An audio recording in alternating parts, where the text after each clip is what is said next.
All right. Michael, while you're editing, can you go ahead and just edit Darren out of this whole thing? Not possible. We're going live in 5, 4, 3, 2. Mike Shafulio. Here we go, Fett fam. Episode 7 finale feast day. Hey, look who we got back on the call. We got Tony. Tony, good to see you, Tony. Tony's back in the house. Good to see you, sir. Tony, are you using some new skin cream or something? Or did you get a haircut? Oh, I'm so sorry, everyone. My bad. Yes. I'm prepared. Yes. All dressed up for finale Wednesday. We got it all going. I planned on playing with you all. Well, we're glad to have you back, Tony. It's been far too long since you were in on one of the sit-ins and chatting about Boba Fett. But honestly, the last 2 episodes, you didn't really miss much when it comes to Boba Fett. So we'll get back to the Fett action this week. And we open in the shambles, the ruins of the sanctuary. And, the crew is standing in there. We got Fennec, we got the Mando, and we got our boy Fett hanging out in the ruins. This is war. Oh, what are we going to do next? And the 2 mods are in there too, so they got the full war council with the exception of Black Chrysanthemum. And they're ready to go to the palace. Boba Fett suggests that they go to the palace there. And the mods are like, well, wait a minute. We're not going to the palace. So right away, we get a little dissension in the game plan of how they're going to execute here going forward. And it sort of sets the stage for the whole episode, which is called In the Name of Honor, I think was the name of the episode, right? Something, yes. Name of Honor. So we start to get this theme of honor conjuring right out of the gate. What are your thoughts as these guys are discussing the war in the sanctuary? So somebody want to jump in? I thought it was great. If you guys have ever been part of a council before or a group before, you always have dissension. People have different ideas. They're thinking about something different. You want to take the crew this way, and then somebody pops up and says, we're not doing that. And Boba, as a good leader, listens to the people on his council, and he's like, all right, well, I'd much rather be back at my castle with my food, my back to tank, my own bed. But if you guys think we should stay here, let's stay here. So I thought it was cool. Yeah, I mean, he went from saying nonsense to being like, all right, you know what? I guess these people are kind of expecting us to step up here. And, and that's what they decide to do, to stay in the sanctuary as their sort of base of operations. No sooner do they figure this whole thing out than we are leaving that scene and heading to Mos Eisley. And we see the scene of Cad Bane going through the streets and the Jawas scurrying away. And he goes into the Pikes Command and Control Center. And what do we got going there, Tony? What's that scene all about? What did you think there? So being a big Cad Bane fan, it was awesome to see the respect that he got when he came in. He is that all the scenes with him are all very very spaghetti western reminiscent. He reminds me 100% of us old guys. Sorry, Gabriel, you may not know this completely, but Clint Eastwood was once the man with no name in A Fistful of Dollars. And he had the round hat, and everything that he did, every scene when he walked in and what was happening, the look down, the brim of the hat comes up, and that, and that look. Definitely. So we see him go into the Pikes Command Center, and here's Mok Shaiz in there, and it's like, what the hell?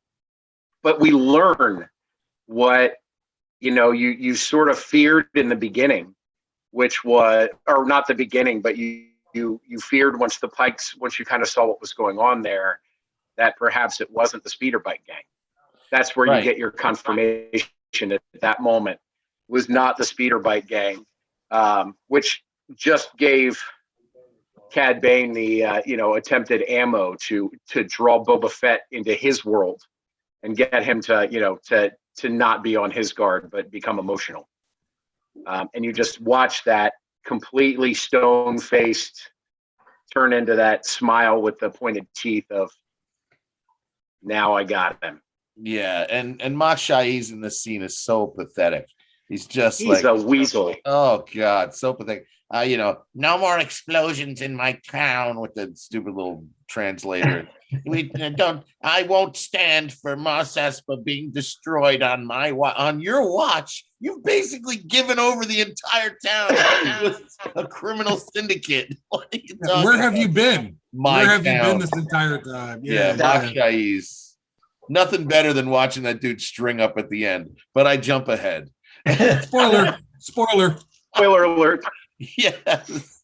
All right. So we then go to another sort of unrelated scene where we see the X-Wing landing in Pelimoto's garage, and she's panicking like, "Oh, geez, it's the cops, 5-0." And she's telling, she's yelling at droids back and forth about covering things and hiding things. And all I saw was droids pulling sheets off of things. Like it was just chaos. And then finally she makes it to the cockpit and we get our boy Grogu. Gabriel, talk about the opening scene there with the R2 flying Grogu back to his dad.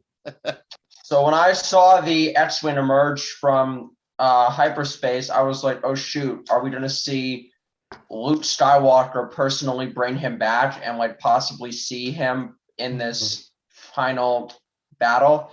Which, I mean, would have been cool, but that wouldn't have worked, and that would have kind of made it, again, not really a Boba Fett episode. But when it landed and it was only Grogu who emerged, it was like, it was kind of shocking, but it was also relieving at the same time. Yeah, so we get him and he jumps he's all in there making his little Grogu faces, and she's R2D2's R2D2's chirping away, it's like, where's the Mandalorian? I gotta bring this kid to him. And she's like, I got it, don't worry, pulls him out of there. And now, so we know we're set up for some sort of reunion later in the episode, right?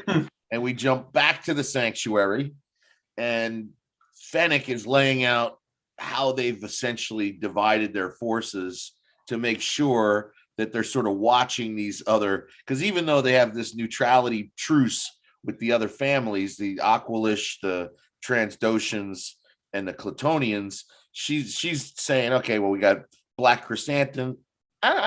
Is he the right choice for the Transdoshans after what he did to those guys in the casino? Oh, absolutely. Absolutely. Whose idea was it to put him in the Transdoshans neighborhood? That's just Fett poking the freaking animal, I think. Yeah, I thought that was a questionable choice, but they've divided their forces up. They're looking out. Can someone please give these Gamorrean guns a rifle? These Gamorrean guards a rifle? I mean, they're just feel so bad. Well, maybe you don't want to. Maybe the idea is that we all have that friend that you're like, I'm not giving you a pistol.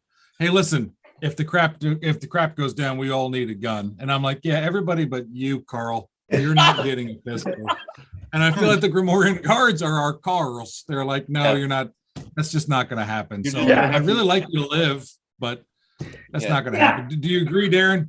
Yeah, I think it's like our children. We all love all of our children equally. But there is that one kid that if they got lost at the mall, it would maybe not be the worst thing. That's the Gamorrean guard. Well, that's why you have multiple children. You have multiple children for like the spare parts. Like if this one doesn't work, I've got plan B. Yeah. And then I went to the mall and I can't find the other one. But it's fine. I have spares.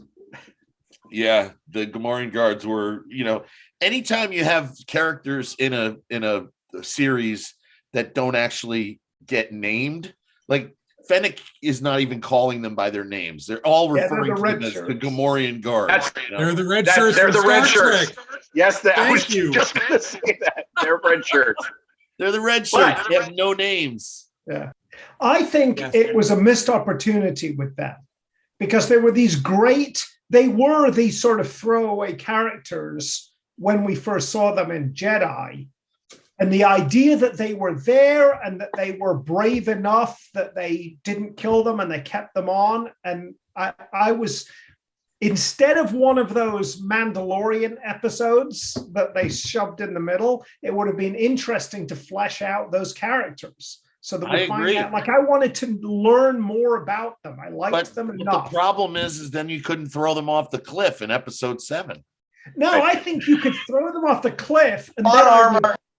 You throw them off the cliff and then I care about it versus going, oh, okay, well, that's the end of that then. Yeah, Gabriel, they don't have any plot armor at all. Very little. If we had unpacked them a little bit what more, I meant is that if they had been given names, that would have been plot just armor. a minimal plot armor, because Minimal we see that the two mods that have been named are still around. They both have names. The black guy and the girl. They both have names. And they have enough plot armor. That's their names, the black guy and the girl. That's my name for them, Curtis. All right. Like Cyclops and the girl. That's their names. That's them. Oh my gosh, I can't wait to see that spin-off series. That'll be amazing. The black guy and the girl, brought to you by, Thundercat. We see in the bonus scene at the end of this. Okay. Enough at the end of the episode. Let's talk about what happens next. We hear where everybody's stationed, and then boom, Cad Bane shows up right out of the Wild West, and he's like, I've got a plan to lure Boba Fett out.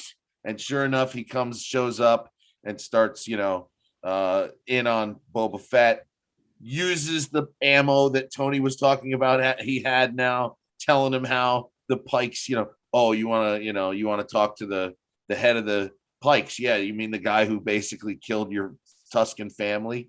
I will say one thing. I was disappointed to not see those Tuskens return in this. If they do have a season 2 of Book of Boba Fett, that we never got an answer to the question of, did the female escape and did the little boy escape? That's never answered here. And I was really thinking that we were going to have them come in at some point in this final fight with a crew of Tuskens and, come in some way come sweeping in, but that never happened. But anyway, so Cad Bane's using that against him, and we get this sort of square off. Curtis, what did you think of that square off in the towns right outside of the sanctuary? I thought it was great. I love how Cad Bane shows up and he's just cool, talking about Clint Eastwood in the spaghetti westerns, showing up on his mule. Everybody else rode a horse. Clint Eastwood rode a mule. And so Cad Bane shows up and he's just like, hello, Boba. And Boba's like, I'm not a boy anymore. It was just a great exchange. And then it takes the wisdom of a woman, Fennec, who says, not now, Boba. You choose your own time. This is not the showdown. Stand down. And then Boba's like got his gun, but then he just kind of like rests it, and then they say another time and they separate. I just thought that was really cool. And it builds the climax of the show. Like he didn't show up and it happened. They're like, well, when is this going to happen? Obviously, this is going to happen. When does it happen? But and Boba calls him an old man. He's like, I'm still faster than you. So you feel the history between these two characters, and I thought it was done really well. Yeah, it was cool. It was definitely cool to see that happen. But I don't know. I didn't understand the motivation for why Cad Bane wouldn't just take the action to him. You've got your crew of Pikes there. They're cornered in the sanctuary. There's only 3 of them here. That they're going to be betrayed by the rest of the city. Why not just let's go? Let's get this going. And you've got them outside. Is he thinking there's 2 of them? Is he? Oh no, because he said he had the high shooters. He had 4. He had 2 up top and 2 up top, so he had 8 as well. He the back shooters. Yeah, I don't know why he didn't just push the action and just let's go, let's fight. But he disappears, not to be seen again until like well into towards the end of the episode. Like, I don't know where he went. Maybe he just went to a bar. He went to the saloon and was, playing poker somewhere. I don't know. But he just disappeared for a while. But I did like that scene. And then we go straight into the mods while he's turning around and leaving this confrontation with Cad Bane. He gets the call on the speaker. The mods are under attack by the Aqualish. Oh, here we go. The whole thing is unraveling. Darren. Well, I was hoping that we would have Matt or Daniel on this episode to talk about strategy and tactics, because I'm watching everything they're doing, and even I am thinking has to be bad. Like, in this world, we do have devices that have cameras on them, right? We do have the ability to like climb up and take the high ground so that we can at the very least see out. But everybody is sort of standing in the corner of a street so that the bad guys can just walk right up on them, and we don't know they're there until they're right there. Well, It's yeah, just the girl from the mods was like, you know, we were trapped, but you trapped yourself. Yes, the whole gang was in the end of we're all going to stand in an alley with no escape. Yeah, like you and just kind of yourself. hang around. So, but Tony. at that time, they still thought that there was a truce with the Aqualish and the Transdoshans. They still thought that that was there, and they were on the ground to show that, you know, so that they're on the ground showing we're here, as opposed to being, if they were expecting the, you know, if they were expecting them to turn on them, then yes, they would have had somebody in sniping, you know, positions for that, which they probably should have, but they wanted to just show the force. They're saying, we're here. You can tell me if something happens, or I can see if something happens from the street level. That's and that what I would see in that is that they were just they were trying to show their presence. Now, stupidly, once there was scuttlebutt going on, and it was like, this is about to turn bad. You know, none of them really grasped that fact except for Kirstanton, who at that point was just, you know, I mean, he's just a big, you know, gladiator carpet with, you know, with a big gun. So he just sort of figured, I'll just take you all on, you know. Well, he's a warrior. But the other ones, like correct. He's a warrior, so he's seen that kind of stuff before, and I don't know if the mods had. And Chrysanthemum was kind of out in the open. He had like 3 different escape routes going on, you know, and the mods were in that back corner. So they were not prepared for the walrus people to pull guns out of the clothes hamper or whatever they were doing. It was just weird. The potato sack guns, you know. The thing and none of them could shoot, though. They were anticipating being attacked, which is why they had split up around the city. So why split up around the city if you're not doing it in order to observe?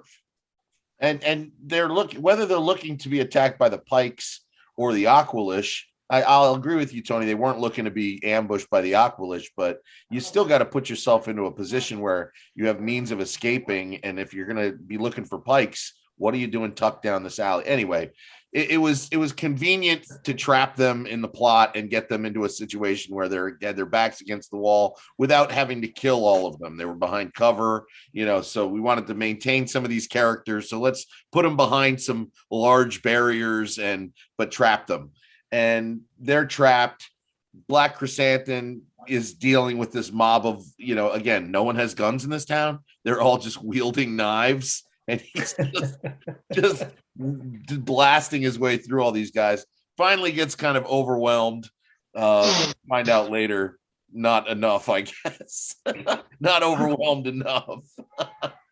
But the Gamorrean guards, they don't even get, like, when they fought the Black Chrysanthemum and they fought against the G.I. Joe ninjas in the first episode, we at least saw those Gamorrean guards do some damage. They looked like they were tough and what have you. This thing, these guys just keep poking them. They don't even take one of these guys out. Like, the 2 of them together just went out so meekly. I just thought that was an inglorious ending. It was terrible. It was a really bad way. No sense of real date, no fight choreography. I mean, It just seemed like the actors showed up on the day. I have one. They were like, "Hey, you guys do this, and you guys do this, and keep walking backwards." They were I have 2 words for you: Robert Rodriguez, the worst director of this whole series, strikes again. Why would you give him the finale? The guy has made every single episode that he has made has been clunky and odd. And the action sequences particularly, and then you're going to give him the finale episode? Like, they should have given it to the girl. Absolutely. Or Ron Howard's daughter. And he's Yeah, done yeah, some great action Bryce stuff Dallas in his Howard. past. He had. What's her name, Gabriel? Ron Howard's daughter is Bryce Dallas Howard, and the other girl director who I believe worked on the show, who's also the director of the Kenobi show. Her name is Deborah Chow, and they're both really good directors. Was she the one that Yeah, so I directed like Deborah episode Chow. 2? Yep. Episode 2 was Chow? I think that was her, yeah. Okay. Whoever did episode 2, the train one, that was a female. She was awesome. That was a great episode. I'd agree Well with that. done. Yeah. And this one, you couldn't ruin this completely, because once the action starts at minute 24 and everything hits the fan, it was a fun ride. Let's be honest. There's nothing you're going to do to mess that up. Yeah, it was But fun. there were things that could have been done, I think, much better, and to build suspense and to, kind of do some of the things that the other directors have been doing along the way. A nice little surprise was that Fennec decides, okay, I'm getting out of here. I'm going to go see if I can cut the head off the serpent. She takes off on the speeder bike and helps the mods get out of their trouble. She's like, just stay down, just stay down, just stay down. Well, wait a minute, just stay down. And then all of a sudden, 5 Aqualish get killed. I thought the best one was the guy that fell out of the balcony and then kadoosh into the water containers below. Can I say that I think we watched a stunt go wrong? I may be wrong on this, but clearly it looked to me like the stunt guy was supposed to land right on those water buckets. Yes. And what ended up happening is he overcooked the flip. Correct. And landed the back of his spine on the water, and his pelvis and legs and smacked into the ground. I think we just watched I think you're right. I think we watched a visit to the emergency room. But he did have most of his fall broken by the water. Yeah, I just watched that and went, ooh, that hurt. Feel good. Go ahead, Tony. Tony, Mike, Tony, you gotta talk over Darren. Tony, just start talking, and Darren will eventually stop. Eventually. So it's kind of a quick backstep. Something that again I'd kind of been thinking about when I with Cad Bane and doing what he's doing, and then I went back looking at these other Rodriguez shows, and to me, and I kind of said it earlier, the spaghetti western thing. I feel like this guy was trying to make his Sergio Leone type of self in the Boba Fett, and that's why we're getting what we're getting. That clunky, again, older style spaghetti western type of thing. I think he thinks he's, the cat's butt with that, because that's what he's making. He's making these, not well written necessarily spaghetti westerns. He's just, I have to trap the good guy somehow. So let me just make it an obvious, this is how that happens. I have to, which to us comes out clunky. It's not this situationally this happened. It's just sort of like, oh, well, that was obvious that was stupid. And this is going to happen. So, but anyway, that was just something that, I kind of thought of with that. I just wonder if that was the direction that he's trying to go, where the other directors, Bryce Dallas Howard and the others are really trying to take Star Wars for Star Wars, not trying to put another type of movie genre into Star Wars. And the thing is, I'm fine with the genre mixing is one of the things I love about Star Wars. The problem I have, here's what I was thinking the whole time. Bizarrely, I was listening to this lecture done by Matt and Trey, the writers of South Park. They were talking about Matt Stone and Trey Parker. Thank you. They were talking about their plot structure, and they said basically you want a thing happens, and then you want the word but or therefore. So this happens, therefore this happened, and then this happened, but this thing happened, and therefore. So now you're moving through. Everything has a reason. If you are creating a story where it's and then this happens, and then this happens, then you are screwed. And I think that's what was happening. Like, actually really enjoyed this episode, but it suffered from, and then these guys cornered themselves, and then these guys got pushed off this cliff, and then versus the cost. and then, yeah.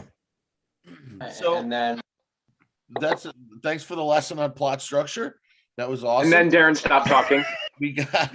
Yeah, all things stays in the episode. I didn't see Gabriel. I didn't see Gabriel do the thing, so it should be okay.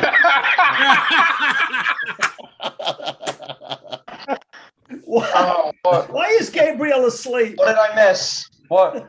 So, And then Gabriel woke up. and then You missed nothing, Gabriel. You didn't miss anything at And all. then we're back in the sanctuary, and Mando and Boba Fett are realizing that they are rightly cornered. The Pikes have shown up with a little bit more manpower this time, and they're alone. Fennec's gone on the speeder bike, so it's just the two of these guys, and they have a conversation, which is also pivotal to the two characters and to the premise of the title of the show and the name of honor.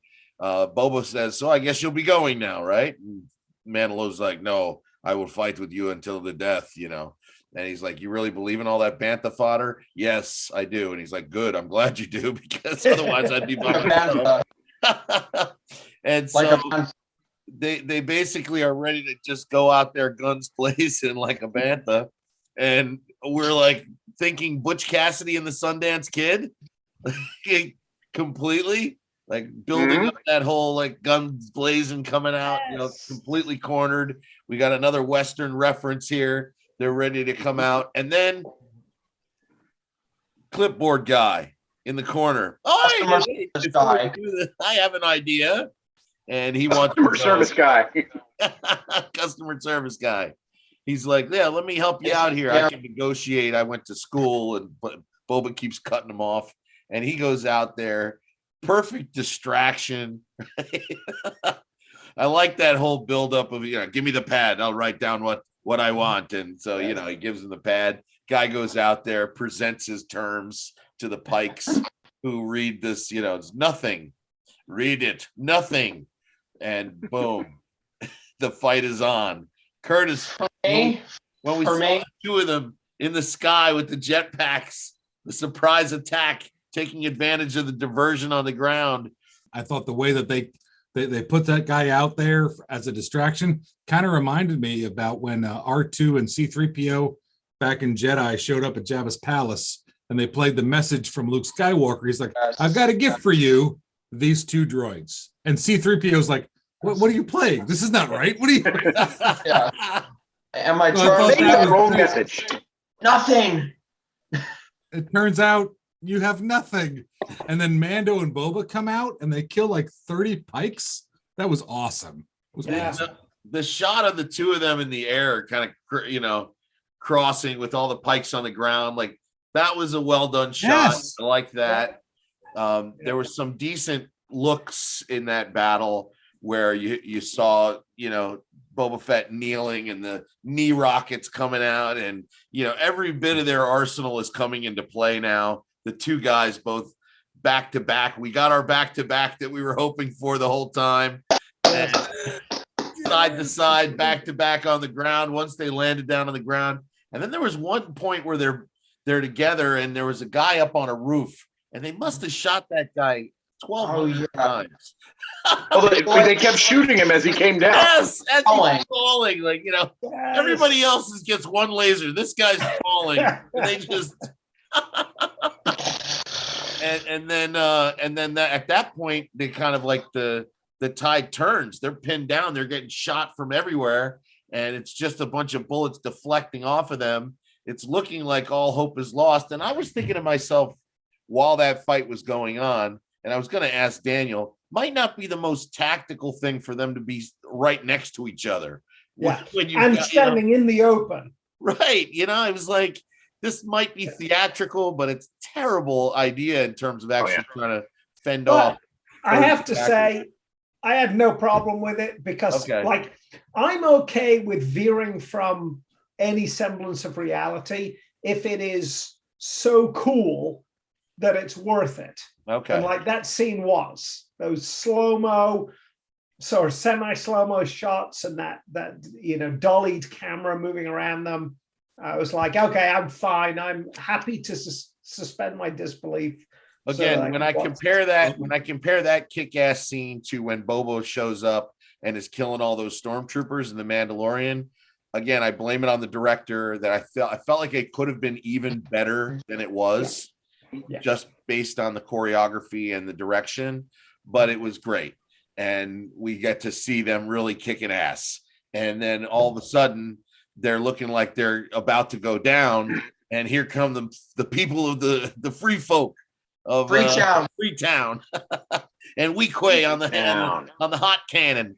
And they come rolling into the rescue, and they're shooting everybody. And let's take cover behind the thing. And they're all jumping behind the thing and taking cover. And that was a cool scene. We get to see. We knew this was coming, right? We doubted that. We knew that. What's his name? Who was the guy, their leader? Marshall Vanth. We knew he might not be there because of the fact that he got shot. But here comes Weequay with the rest of the town. That was cool. They come rolling a big tank. The only problem with that whole thing is that another strategic thing is that they all go behind the same piece of cover, and then later on when the two droids come in, jumping ahead some, but those two droids could have literally killed all of them in like one fell swoop. So I thought that was weird. Gabriel, those two droids aren't killing anything. Did you see their shooting ability? They were worse than stormtroopers drunk. Worse, Robert Rodriguez. Yeah. Those were the ultimate destroyers.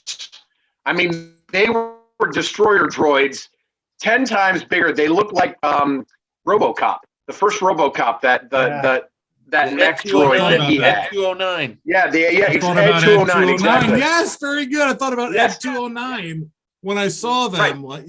Good. The two chain guns on the side, the whole thing, and I'm like, right, that's exact. And I'm like, okay, this is a mix between Ed 209 and Droidicus. That's what these guys are, and Mando and Boba are hosed. And then those things, they just kind of sit there for a minute doing exactly nothing, just flexing shields. Yeah. It's just, I mean, that was awful. But at least they didn't all run in the same direction. They fought back to back. They did everything clumped up, but at least they took off in different directions. Well, and in their defense, that's what Darren does at family reunions. He shows up and he flexes shields for like an hour. Yeah. And achieving a whole lot of nothing. And then just takes off in some random direction. Yes. Darren 209. I got it. That's nice. It's Darren 209. Well, let's think about RoboCop for a second as an example to talk about how ineffective these robots were. Like, you're talking about a cyborg system that was developed in 1987. When was that movie made? Yeah, roughly. Yep. 88. This is a cyborg system thinking into the future of 2023 maybe is when that movie takes place. And so they're looking at what the and RoboCop's targeting system, if you remember in that movie, he could lock in on a thermal energy unit, and then boom, he was hitting that with a laser off of that, or that machine gun handgun that he had. And these guys have massive twin laser cannon systems, and they can't target anything. They just were so useless, not to mention the fact that the 4 little crab feet, we saw how ineffective that was when Grogu removed a bolt from one of their legs. He just sucks a bolt out of the leg, and the whole thing just goes, just crumples to the ground. You have no backup maneuverability. That's it.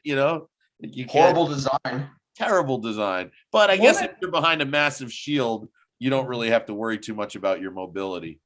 Mike, remind me later. I have another cross movie reference that goes to Grogu and what he does in this. Okay. In right this, on, we'll right circle on. back into that. So these What guys if- show up. Nobody can beat them. Fett fires his rocket. We see a big flame. The smoke clears. They're still there. Oh God, run! And everybody just starts taking off in the same direction. Same direction together. Right. And we already have seen that those things have rockets that can blow up an entire Yes. vehicle. All they need to do is shoot one into the middle of the group. And I think the part of the problem here is the genre. I want to know if you guys agree. I don't know. The genre mixing that they're doing, like this section, very much put me in the world of a lot of these recent war movies, you know, like Black Hawk Down and Zero Dark 30 and Recent Hurt Black Locker. Hawk Down.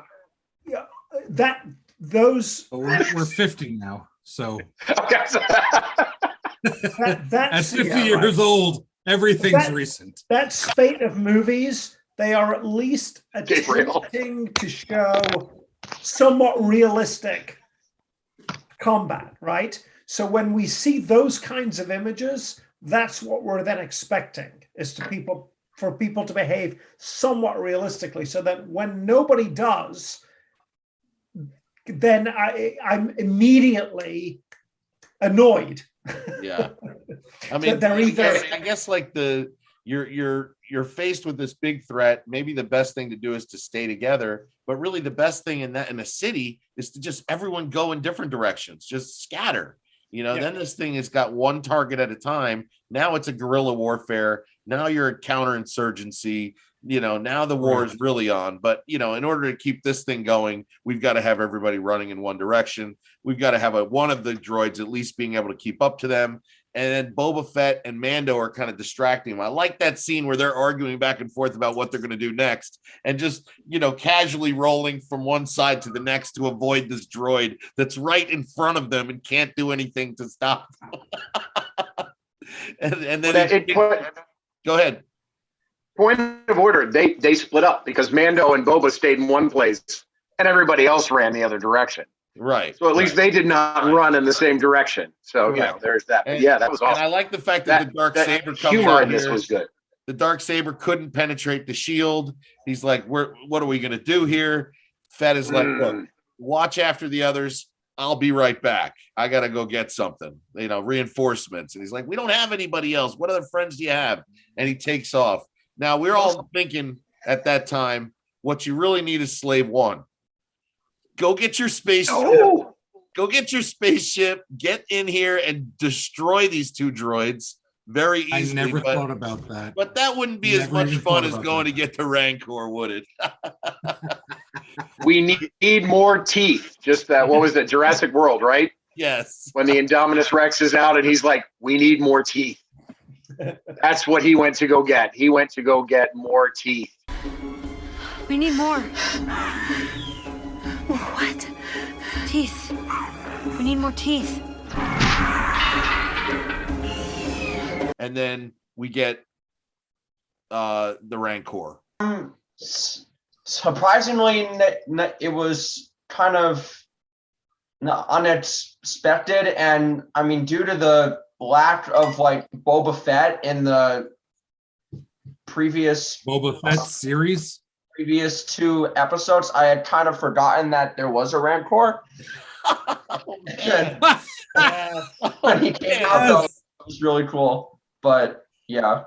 Well, I legitimately thought that was some of the most entertaining action of the whole thing, watching the Rancor battle that droid and breaking the shield, and then Mando kind of cutting through from the behind with the dark saber, and then getting inside the shield and cutting the arm off of the thing and putting it down and falling back, and you know, that was some cool action there. And then watching finally the Rancor take the thing and rip it apart, and just watching the Rancor come over the wall, I thought that was a great shot. But then he leans forward and you see Fett right there with the reins. You know, that was one of the best shots of the whole series, man. Yeah, that's right. That I was is what I've been wondering- waiting for. Yeah, I loved that whole thing. The only thing that was bad for me is I'm wondering why. So we had Danny Trejo, who we hired to be the trainer. Where was the training montage? Where is like? Yeah. Did you just pay him a day rate? I forgot about him. It was happening during episodes 6 and 7. Yes. Uh-huh. Right. 5 and Yes. 6. Introduction Mando. 5 and 6. Yeah, 5 and 6. That's what was happening in the palace. Danny Trejo. You know what have been? Yeah, you know. I was what disappointed been, not to see Danny Trejo make another appearance in the episode. Like the fact that he was only like a guest cameo, he should have been a bigger character. That could have been cool to have him show back up, but that was a miss. So we get this. Hey, can I just say? Go ahead. It's interesting that we like skipped right over this scene, but the scene where Grogu comes in and they're on that little rickshaw thing. Yeah, that's what I was going into next. Did I just get it mixed up? I thought that happened before. You were right. That did happen before the Rancor. I was going to backtrack because the reunion with him and Mando is a thing. You know, that's a nice little scene where he's like, wait, he sees Peli Motto, and then he doesn't realize it, and she's like, guess who's here? And it's like, wait, no. Yeah. He's excited, but he's like, damn, what have you brought this little guy into? And so, yeah, did you want to say anything specifically about that reunion scene? For me, I was very happy with that. The rickshaw upends and flips, and there's that scene with them flying through the air in slow motion, him grabbing Grogu. Yes. Yes. I loved all of that. Like in my mind, if you're going to do insane and unrealistic things, I'm fine with it as long as that's that. If we're going to do it that way, I'm quite happy. Well, you know, like the other thing that, you know, which is why I think we give a lot of it largely a free pass, is because number one, we're big kids when we watch this stuff. We're nostalgic about it because it reminds us of when we were kids. But they also sprinkle in enough realism like that and enough little moments like that it makes you go, okay, you know, like there you go. Like for instance, that same scene, Peli Motto hits, you see a tooth go flying out of her mouth, and the tooth is gone the rest of the episode. You know, like it's a little detail, but if you noticed it, then you noticed it, and it was important to you that was consistent the rest of the way. Little details like that kind of help you to. Did you catch over the rest scene of it? Go ahead. Where she almost shot customer service guy and they kind of in a very awkward way sort of hit it off, if you will, and like, do we see them possibly dating in like the Mandalorian season 3? Who cares? And the customer service guy. Hopefully not. Hopefully not. That was his mom's comment. That was her comment. As soon as that happened, she goes, "Oh, they make a cute couple." Oh God. Oh no. This is why we don't invite. Please leave Maria out of the Boba Fett series. Hey, Gabriel, the next time absolutely not. My Gabriel, wife is my inspiration for all good things. Gabriel, the next time you echo your mother on one of our reviews, you're out.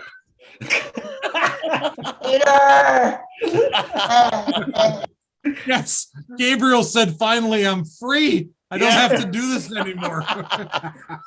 What are you talking about? 7 times a week waiting for this. What's up, Gabriel? Yeah, what's up? What's up, Maria? She's watching, I'm sure. Okay, we love you, Maria. That's very nice that you had this fantasy of Peli Motto and the customer service guy getting. You know what? In all in complete fairness, she has been a huge supporter of Gabriel with this. She's every episode she watches every one of them with him. Yes, she's right. And just sucks up all the information that he can possibly give her about this. She's a star. You want to talk about I can't find a female. I can't find a female within like 10 miles who watches. Yeah. Yep, but she listens to Gabriel, Mike. I don't know that that's the same. She's actually listening to what he says. Yeah, she never listened to me. Okay, so let's carry on. So we've got Grogu. He sees that he's got the shirt, and Dad swells. He's like, "Oh, you got the shirt!" Right before they're expelled from the rickshaw, and Grogu pulls the screw out of the droid's leg just as it's about to kill Mando, and the thing is crippled. Like we talked about, completely useless with 3 legs. And then we see the Rancor just set loose on about 8 different pikes in the town square. And oh man, the variety of ways that Rancor ends his pikes. That was one of my favorite sequences of the whole thing. The one I love, he holds it up for Fett to just shoot in the face and then slings him to the bell tower into the back. The other one, he's like, I think I'll just eat this guy, look, with the legs, the 2 legs go last. Like the other one, he just fists him down into the sand, and it's just a grease spot. That was pretty cool. What were your thoughts on that whole sequence, Tony? Oh my God. As much as I love a Cad Bane, I love the Rancor. I said that back in episode when we saw him. And they were talking about potentially riding it. I'm like, I know that's going to happen. That's going to be the ultimate culmination of, just having him up top of there, and then hearing the little commands, like when he was about to do, he's getting ready to tear that thing in half, and he goes, "Do it." Yeah. And it's just like, it's like he's waiting for that. Just that. And again, I think that kind of echoes back into what Boba does versus what Jabba did, who had a Rancor, and although he had a keeper who loved it, he didn't treat it with the same way. He's doing everything, just like the title of this show and the whole thing from the beginning. He's doing it all with respect. Yeah. So he has the respect of the Rancor to ride it and to just, again, he brought the teeth. We do see in this episode the wisdom of keeping the thing in a dungeon. I mean, that thing just is ripping this town apart. And it is a loose cannon. As soon as it finishes. Did anybody else? Go ahead. Did anybody else catch the King Kong reference? Oh yeah. The one hand on the bell tower, the one hand out like this. Yes, that was great. He climbed up the tower. I was like, oh no, King Kong. I was that whole time. I was waiting for the Pikes to just call in some random air support for him to just from the tower, how Khan. Yeah, the planes, the little starship. Randomly start swiping his paw through the air. Big hands, I mean, for sure. Rancors. Yeah. So speaking of Cad Bane, he shows up after the Rancor ditches these 8 pikes and flame throws. Boba Fett is thrown from the back of the Rancor. If we only knew it was this easy. Cad Bane sends the Rancor running with the spray of fire, and now we get our final standoff between Cad Bane and Boba Fett. Who wants to speak to this final shootout gunslinger show? I'll go last. Okay. I'll go first because I don't know anything. I thought it was awesome. I thought it was awesome that Cad Bane knew that the Rancor doesn't like fire. So Cad Bane automatically, he didn't shoot it. He didn't go for rockets. He went for the fire and scared it off because he knew that. So that to me spoke to his credibility. After that, when he's off and now he and Boba are talking, I'll defer to somebody else. Now with me, something that I liked about that is that if you notice in that scene, Boba Fett refers to Cad Bane as an old man, which he is, because I looked up something, and Cad Bane is about 70 years old at this point. He's lived through the entire Clone Wars, everything. And wow. 70 years is about the average lifespan of a Duro, which is his species. So I thought that him calling him an old man was a nice touch.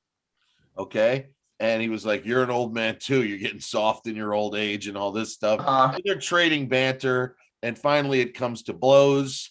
Cad Bane is faster than Boba Fett, as it turns out. Lasers him down, is moving in to finish off, and then falls prey to what most villains in movies fall prey to. He starts monologuing.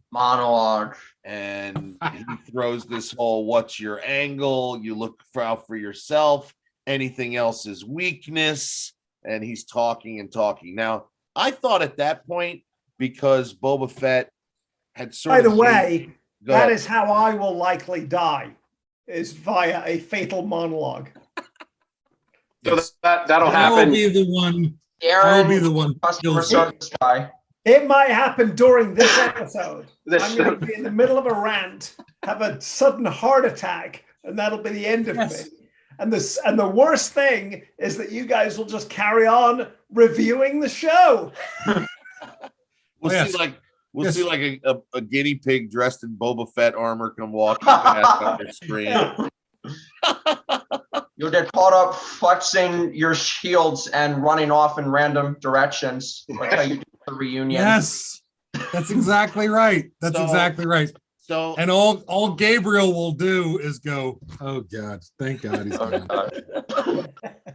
so the idea that Boba Fett is now in a position of great, weakness. He's on his back. The guy's kneeling on his arm, so he's basically incapacitated. And the guy starts telling him about how weak he is because he isn't just looking out for himself. And I felt like the thing that he's really made as part of his ethos now is this idea of being together with others, having friends, having a group of people that have your back. I was waiting for Fennec at that point. I thought for sure we were going to see Fennec come through and hit him with a laser or something, right? Because that would have shown that, you know what? The tribe is not weak. The tribe is strong. And, Yeah. You're by yourself, not me. But instead, they had to give him the gaffy stick moment where he pulls the gaffy out and ends this guy. I thought, being true to the character and the series, it should have been done a different way. He should have had a friend or friends come through for him in that moment to show this guy, and then deliver when he puts it into his heart, deliver the tribe is strong, not weak, or something along those lines. Am I off base? I disagree. Yeah, I disagree with that. I'm going to defer to Tony first. Tony. So many things. Layers, like an onion, Michael. You have to peel the layers. Anyway, so you have the fact that Cad Bane comes in. So Cad Bane was mentored by Boba's dad, Jango.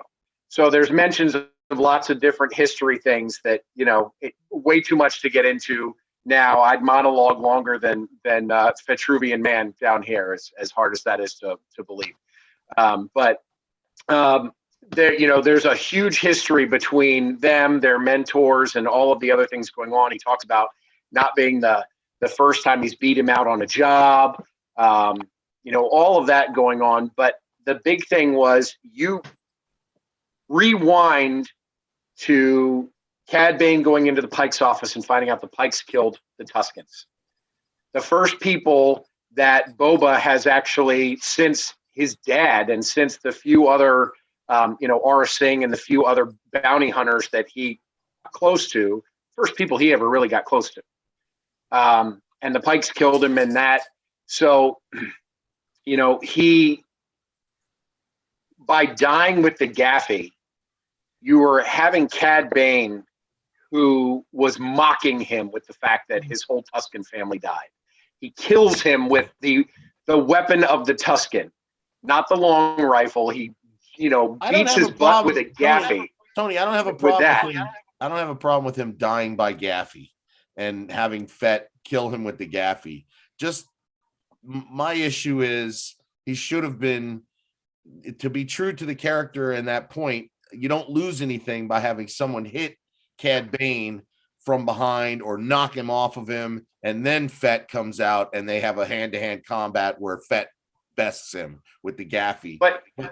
But he's proving his Cad Bane is standing over him, talking about his superiority over him because he was trained by his dad, and his dad is better than Boba, and Cad is better than Boba with all of that. So this is that mano-y-mano, like, you know, one of us has to, you know, one of the greatest hunters has to take out the other greatest hunter. And then again, I think for him to do that, not by laser, not by anything that his dad would have ever taught him, but by something that he learned from the Tuscans, from that second family, that second chance he got in his life. I just disagree. So this will be like a Rocky Boba Fett 4? Is that what you're looking for? Okay. So we want a Rocky Balboa Fett 4. Okay, I'll do that. We'll Apollo Cad and Rocky Balboa. Yes. I want to know what Curtis thinks, and then I'll tell you who is correct. What? No. I have the authority to tell who was right and who was wrong. I am in charge of your Christmas presents, son. No pressure. I thought it was laid out well. I thought that the Cad Bane stuff was good. I think I would have done it a different way, but overall, it is what it is. And Darren, you know more theatrics than I do. I've probably seen more action scenes than you have, but overall, you know, we did okay.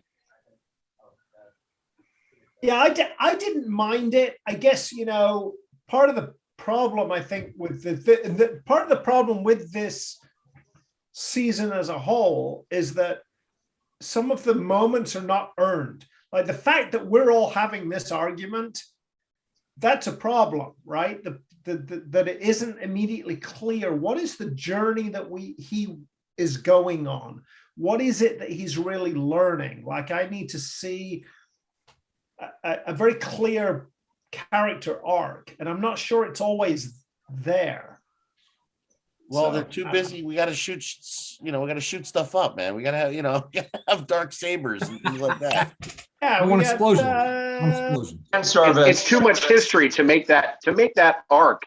I mean, this would have had to have been a 15, you know, show series. No, you have made that full arc with all of that. Yeah. No, I think you could do it in this. You just have to. It just has to be clear, efficient writing. I feel like there's a lot of time wasted on nonsense. I think on Mando episodes. So speaking of kind of like a family reunion, like when we get together for a family reunion, there's a lot of time wasted on nonsense. We should get on with the action. So there is a nonsense phase. Too many phases. We get some more nonsense when the Rancor grabs Mando and goes to bite his head off, but crunches down onto the helmet. That's awesome. That's awesome. Not once, but twice. And, you know, so that was a little, you know, hokey for my blood. But Grogu comes in, chills the Rancor out, gives him a little hand, and then nuzzles in and goes to sleep next to him on the ground because he's exhausted from using his force powers.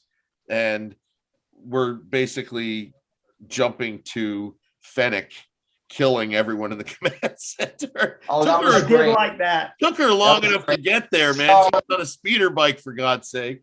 But yeah, what were your thoughts on that final scene where Fennec just rips through everybody in that? She doesn't waste a shot.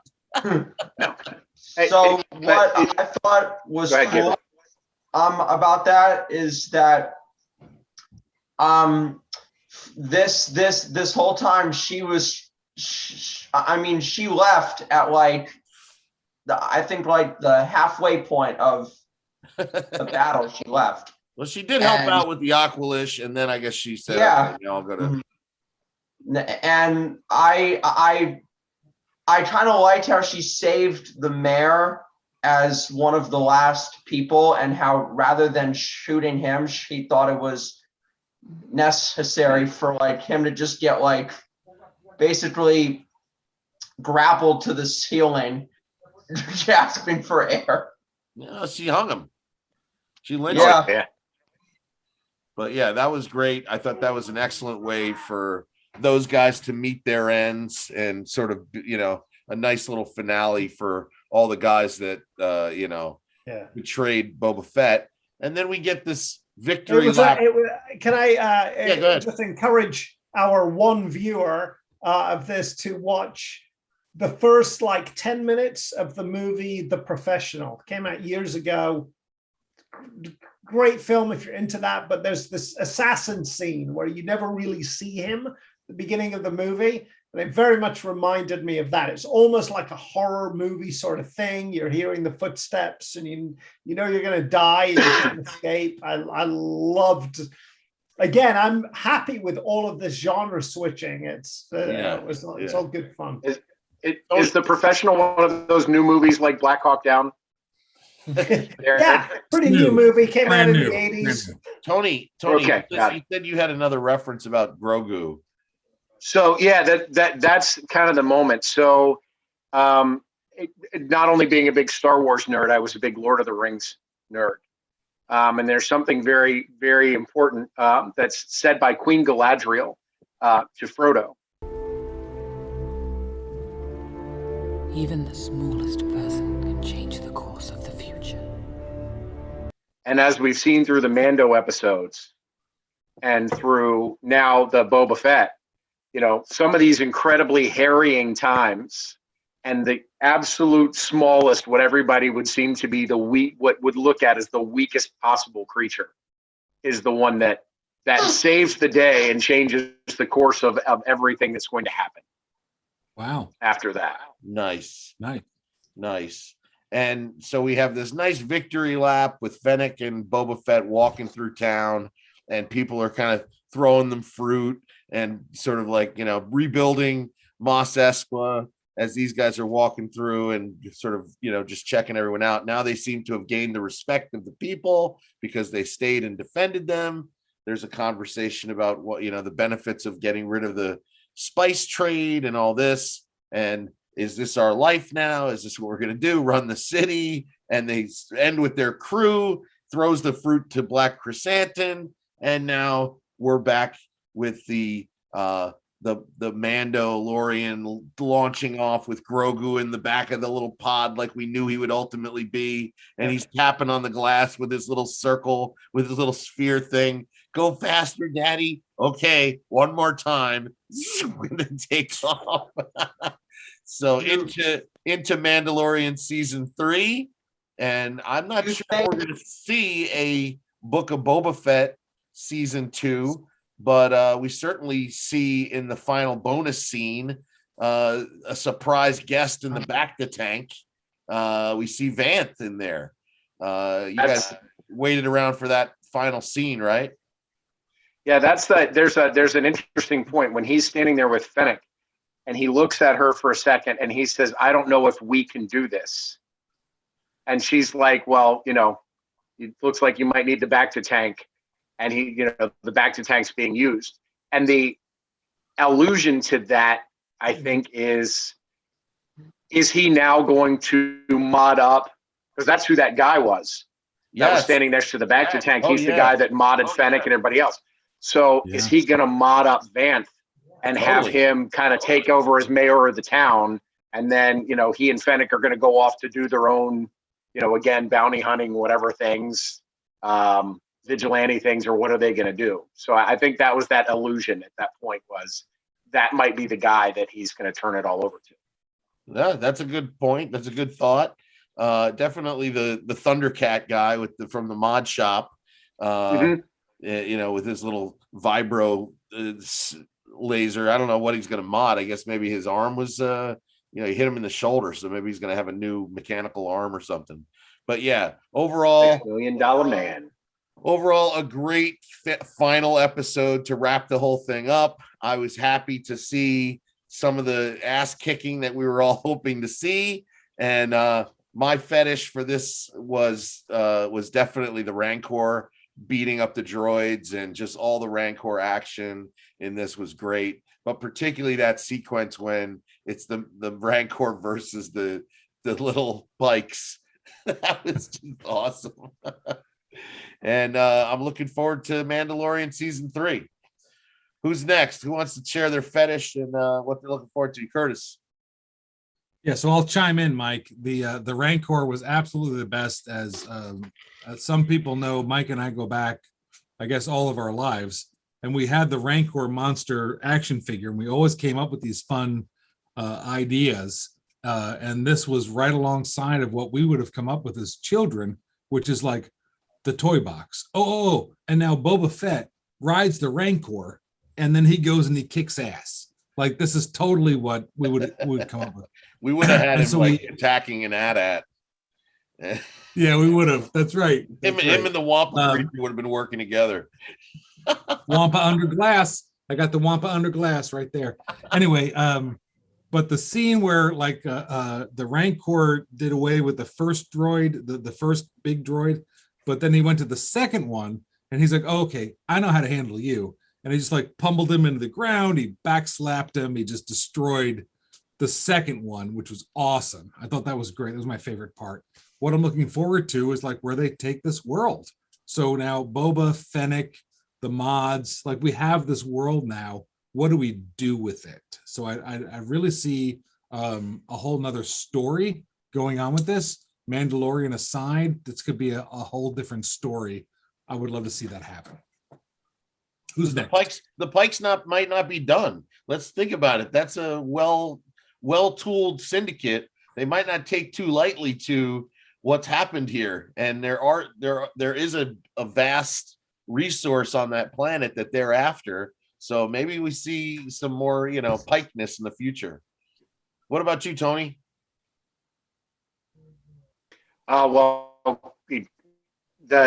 It's tough to pick between the Rancor and Cad Bane, just for me with that. But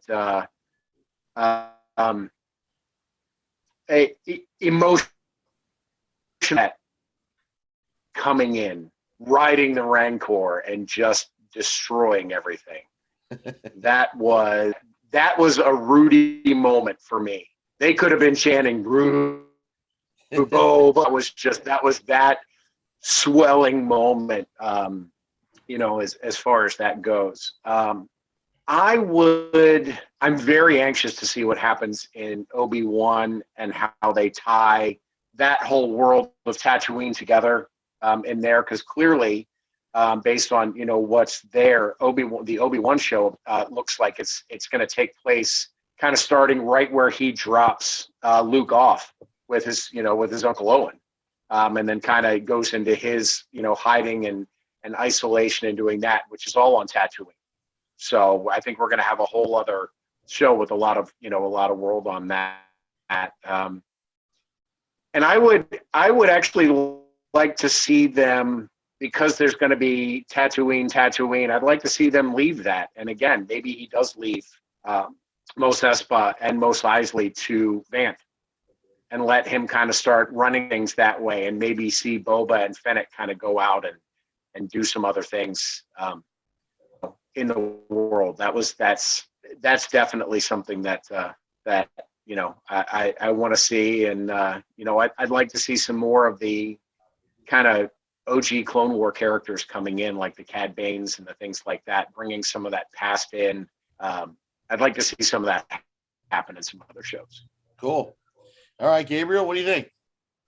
Of course, my favorite part was when he came in, rode in on the Rancor. That was the best part for me. And what I'm looking forward to, as far as Boba Fett, is I'm looking forward to seeing if his story is going to continue in another season of his show, or if his story is going to continue and tie in with Mandalorian season 3. As far as overall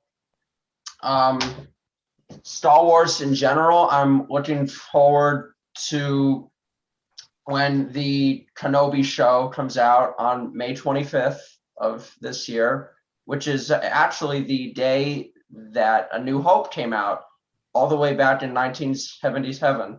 So they're putting it out literally on the day that this whole thing started. So I'm really looking forward to that, and to when the Kenobi show comes out. This will have to be changed to Family for Kenobi rather than Family for Fett. But yeah, so that's In me. for Kenobi. Yes. Cool. Well, last but not least, let's hear from Darren. Yeah, I really enjoyed this whole episode. I wish that the rest of the series had supported what they did here. Yes. Critical as I was on the strategy and the tactics, it was all good fun. And the big thing for me is that I just want to point out to all of you and our one dear viewer that Customer service guy. my prophecies came to pass, all of them, but especially customer service guy. Well, So we don't remember any of your prophecies, so it really doesn't matter. It doesn't matter. The important thing is that you all know that I was right. Yes, my prophet. You will agree. Specifics of my prophecies are unimportant to you. What is? I have a question for Gabriel. I'm calling him customer service guy because I am far too lazy to actually look into the lore and history of the show. But surely he has a name. Do you know what it is? I actually surprisingly do not know what his name is. I don't believe that they mention it. He should have died then.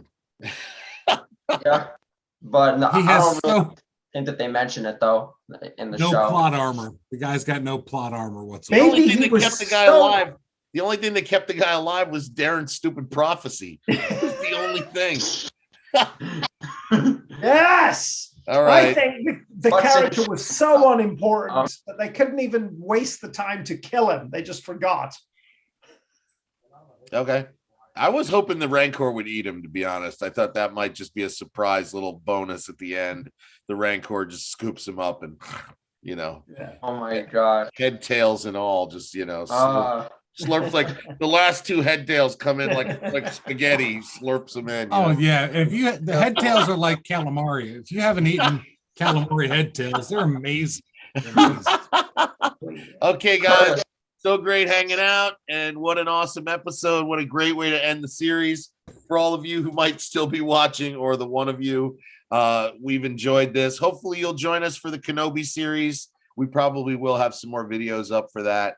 And I look forward to watching some other Star Wars content with you guys, and maybe having some episodes where we debate about various Star Wars topics, who our favorite characters are, who our favorite villains are, etc. And we'll see you guys next time. Later. Deuces. All right, bye.